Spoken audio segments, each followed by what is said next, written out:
Hey, Mr. Wigington, I just want to tell you I'm not really standing for my speech, mostly because my leg is covered in a giant brace. I didn't really have anybody that was willing to watch me, so I just recording the speech anyway because I knew I have to turn it in, so I'm just gonna go ahead and start. Okay, my topic is whether voting in a democracy should be compulsory or not. Every country is different with its different types of governments and whether it is communistic government, a monarchy, a democracy, so on.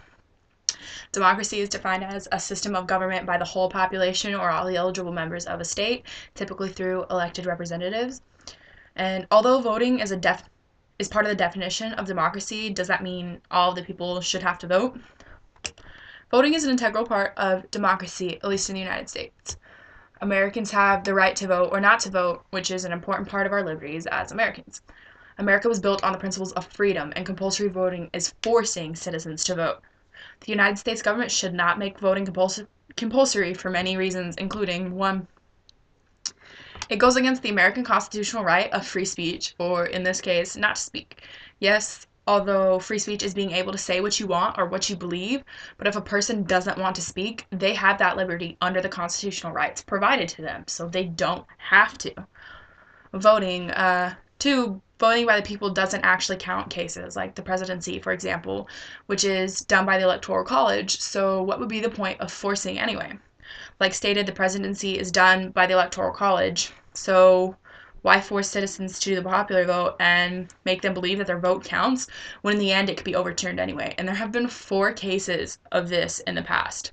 John Quincy Adams lost by about 44,000 votes to Andrew Jackson in 1824, but a note on that is John Quincy Adams and Andrew Jackson tied in the Electoral College, and then it had to be taken to the House of Representatives, and he won through them even though he didn't win the people's vote.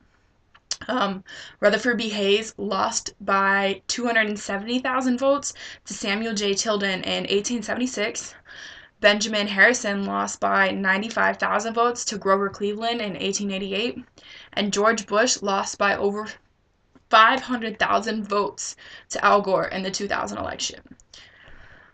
Reason number 3 is that many people can be easily swayed simply because they don't take the time to educate themselves on politics due to a lack of interest, or they may not have the resources, and that leads to votes being able to be bought, which can make an election easily changeable. The votes can be bought by, simple ads that people put up that look catchy, that just catch somebody's eye. They could vote for them just because they saw that ad. Along with votes being bought, if voting is compulsory for those who don't care about the ballot, they may just go in and pick random names, making both the election process and the turnout of the election unstable. And last, making voting compulsory will not change the fact that there are people who just do not care about the politics of the country.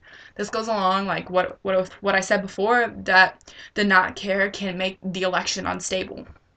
There's truly no justifiable reason to send people out to vote when they are not concerned with who's in the election, what the people of the election concern themselves with, or what they even stand for. Although for some countries, voting being compulsory could work, for our country with a democracy and a constitution like the United States, it shouldn't even be an option. As stated before many times, America is a country built on being free, and if America is truly free, there should not be acts such as or similar to voting that should be forced. And these are the reasons why the United States government should not make voting compulsory.